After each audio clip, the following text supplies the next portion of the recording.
প্রিয় খামারি ভাইয়েরা, এখানে যে ছাগলটি দেখতে পাচ্ছেন ও হচ্ছে মানে বাচ্চা ফেলাই দিছে আর কি।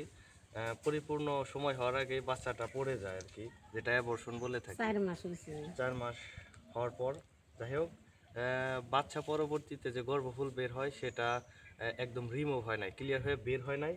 এই জন্য এখানে আসা কি সামথিং কিছু রয়ে গেছে। এখানে এসে এটাকে এখন ট্রিটমেন্ট এবং কিছু মেডিসিন প্রোভাইড করব, যেন তার ভিতরে যদি কোনো অবশিষ্ট অংশ থেকে থাকে সেটা বের হয়ে যায় এবং সে মানে তার যে কিছু পেইন আছে শরীরে বা তার যে শারীরিক কিছু আনকন্ডিশনাল সিস্টেম আছে সেটা যেন ঠিক হয়।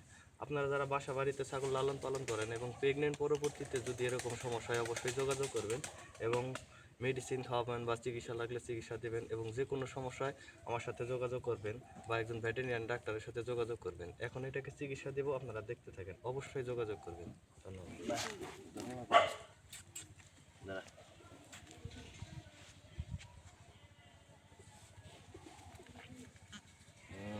দাঁড়াও।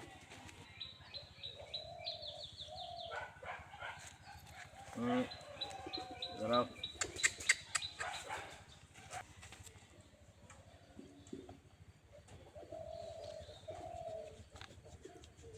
যাই হোক, ওর চিকিৎসা শেষ করলাম, ওর জন্য দোয়া রাখবেন। 40 মিনিট খাওয়াই দিবেন, 6 ঘন্টা পর সন্ধ্যার দিকে আবার 40 মিনিট খাওয়াই দিবেন, ঠিক আছে?